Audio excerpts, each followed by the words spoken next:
गलियां, ये पेड़ और चबूतरे पर बैठकर बीड़ी फूकता इंसान, ये सब कुछ वैसा ही है जैसा हर गांव में होता है।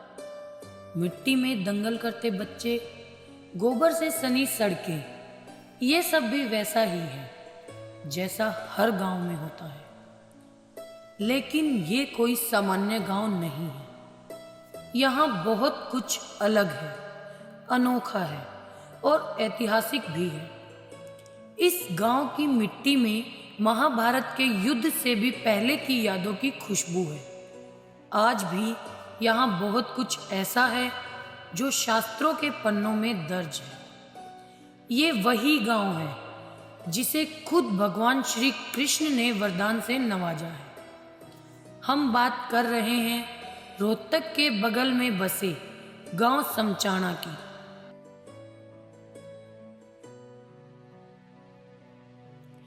किद्वंती है कि अग्निदेव ने अपनी अपच मिटाने के लिए अर्जुन से कहकर खांडव वन में आग लगवा दी। इस आग में पूरा वन और वन प्राणी जल गए। केवल तक्षक नाग समेत 6 प्राणी जिंदा रहे। इससे कुपित तक्षक नाग अर्जुन के दुश्मन बन गए। वो बदला लेने की योजनाएं बनाने लगे। तब तक महाभारत का युद्ध शुरू हो चुका था। तक्षक नाग सूर्य पुत्र कर्ण के पास पहुंचे और बोले, मैं आपके बाण पर बैठ जाता हूँ, आप वो बाण अर्जुन पर छोड़ दो, मैं उसके प्राण हर लूँगा। कर्ण ने ऐसा ही किया। उसने बाण छोड़ा, लेकिन भगवान श्री कृष्ण ने अर्जुन का रथ नीचे दबा दिया, जिससे बाण अर्जुन के मुकुट पर लगा और मुकुट नीचे गिर गया। इससे तक्षक नाग बहुत दुखी हुए और भगवान श्री कृष्ण से बोले कि आपके कारण मेरा बदला अधूरा रह गया। तब भगवान श्री कृष्ण ने कहा, जिस राजा का मुकुट गिर गया समझो उसका सिर कट गया।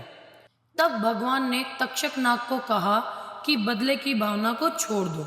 आप रोहतास नगरी से 12 कोस दूर महर्षि कदम तपस्या कर रहे हैं, वहां जाकर रहो। कलयुग में जो आपकी पूजा करेगा उसकी हर मनोकामना पूरी होगी। अब तक्षक नागदेव समचाणा में वास करते हैं। दुनिया उन्हें पूजती है, वे सबकी मनोकामना पूरी करते हैं। गांव वासियों का कहना है कि कलयुग में सबसे ज़्यादा और जल्दी कष्ट हरने वाले तक्षक नागदेव ही हैं। यहाँ भगवान श्री कृष्ण के जन्म दिवस पर बहुत भारी मेला लगता है, जिसमें देश भर से श्रद्धालु अपनी मन्नतें लेकर आते हैं, क्योंकि उन्हें विश्वास है कि नागदेव उनकी मन्नतें पूरी कर देंगे। कौशिक जी, ये समचाणा का जो नागदेव मंदिर है बहुत प्रसिद्ध, हमने सुना, यहाँ के सब लोगों ने सुना जी, तो आप हमें इसके बारे में बताइए। जी मैम जो ये मंदिर है ये महाभारत काल से है। अच्छा। जो हमारे कर्दम ऋषि महाराज थे वो तपस्या किया करते हैं यहाँ पे। और आपको पता होगा महाभारत जब हमने देखा तो उसके अंदर एक चीज आई थी कि खांडव वन जो अर्जुन ने जलाया था, तो उसमें 5 पक्षी बच्चे थे, उसमें हमारे तक्षक नाग भी था। तो उसने उसी टाइम से अर्जुन से बैरकसी करने के लिए ठान ली थी और ये कुछ समय का इंतजार करते रहे कि महाभारत जिस टाइम आएगा तो उस टाइम मैं अर्जुन का शीश काटूंगा।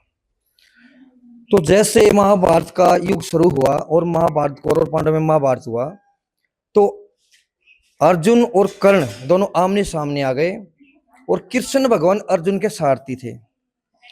जब अर्जुन से तक्षक नाग ने प्रार्थना करी, इसने कर्ण से प्रार्थना करी, एक कर्ण महाराज अगर आप कहो तो मैं आपके बाण पे बैठ कर अर्जुन का शीश काट सकता हूं, लेकिन कर्ण ने नहीं माना। उसने ब्राह्मण का वेश करके कर्ण के जो बाण के अंदर अपना शीश बना के उसके अंदर छुप गया। कृष्ण भगवान ने उसको देख लिया, अखा वो है।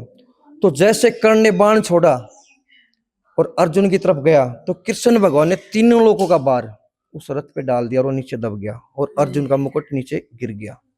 तो वहीं पर तक्षक जो नाग थे कृष्ण भगवान के पास हाथ जोड़े खड़े हो गए, भगवान आपने ऐसा क्यों किया? मैंने आपसे क्या वो किया था अभी जो आपने मेरे से ऐसा गलत कर्म किया, अभी जो आपने मेरी वो नहीं की और इसके वो करवाया।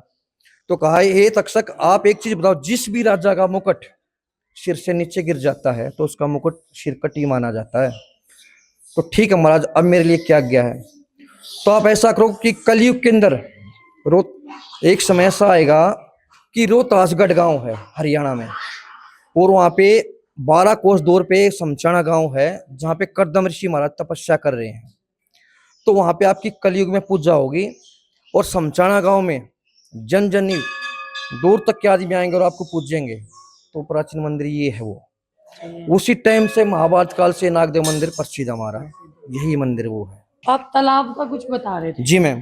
ठीक है, तो हमें थोड़ा ये बताइए इस तालाब का क्या है, क्या मैम, कहानी है इसकी। ये तालाब जो अपने शरण कुमार थे, हाँ जी। जो अपने 68 तीर्थ करवाने के लिए अपने माँ बाप को ले जा रहे थे, तो इस तालाब के अंदर उनको स्नान करवा के ले गए थे। ये 68 तीर्थों में माना जाता है। 68 तीर्थों में इसको माना जाता है। और दूसरी बात, जो हमारे बड़े बुजुर्ग थे जिसने जिसे हमें सिक्का है, उन्होंने बताया था कि विष्णु भगवान और माता लक्ष्मी, सॉरी सर, माता सर लक्ष्मी ऊपर ये गई थी, उनकी आंख से बूंद गिरी थी। अच्छा। और इस तालाब के अंदर गिरी थी, और कर्दम ऋषि महाराज ने उसको साक्षात देखा था। तो उसी टाइम से इसका बिंदु सरोवर के नाम से माना जाता है। बिंदु सरोवर। जी हाँ, एक समय ऐसा आ गया था कि हमारे पास में के नजदीक यानी 20-30 कोस एरिया में के पानी नहीं था। अच्छा। तो सभी ने विचार किया, हमारा दूसरा गांव सुसाना गांव यहाँ पे, वहां से पानी भर के लेके आते थे। तो हमारे गांव में एक मशहूर और भी चीज हुई है जिसको हम जोटे के नाम से जानते हैं। अच्छा। तो यहाँ पे पहले झाड़ बोझ बहुत ज्यादा हुए थे, रास्ते नहीं थे कोई भी, तो झाड़ बोझ थे यहाँ पे। तो जोटा जैसे डेली आता था और गार में सन के जाता था, तब तक ये तालाब किसी को नहीं पता था। अच्छा। तो गांव वालों ने देखा भाई अगर ये जोटा गार में लखपत होके आता है तो यहाँ पानी व्यवस्था जरूरी है। तो उसको देखा, बांध के बड़े बुजुर्गों तो एक छोटी सी तलैया मिली थी, ये छोटी सी मिली थी, छोटी, हाँ बाढ़ में बड़ा बना था। हाँ। तो यहाँ कर्दम ऋषि तपस्या करते हुए मिली थी, और छोटा सा ही मंदिर था उस टाइम पे। अच्छा। फिर गांव वालों ने देखा, इसका पूरा प्रचार किया, ये मंदिर ऐसा बन गया। यही हमारे बड़े बुजुर्गों ने बताया था मैडम, ये बिंदु सरोवर के नाम से मशहूर है। अब ये मंदिर कितनी जगह में बना हुआ है, मतलब ये कितना बड़ा मंदिर है? इसकी 84 किलो जमीन है मैडम। 84 किले। 84। अच्छा जी। और बाकी आप ये देख रहे भी कितनी व्यवस्था इसकी यहाँ पे है। श्रद्धालुओं के उसमें बंदर है यहाँ बहुत जी, सारे। कम से कम भी मैडम घने ही तो 15-16 हजार तो बंदर है ही है। हाँ, मंदिर के आसपास ही दिख रहे हैं यहाँ से। सबसे ज्यादा यही व्यवस्था मैडम, क्योंकि जो श्रद्धालु आते हैं आप जैसे बंदरों की ज्यादा सेवा करते हैं, और नागदेव की तो है ही है जी। जो भी यहाँ से सच्चे मन से मांगते हैं उसकी मनोकामना हर बार पूरी करती है। और जस्ट जो मेला लगता है जन्माष्टमी पे, अपार भीड़ होती है इसके अंदर, दूर दूर से भगत जन आते हैं अपनी मनोकामना के लिए अर्जी दरखास्त लगाते हैं, बहुत अपार भीड़ होती है, सबकी इच्छा पूरी करते हैं।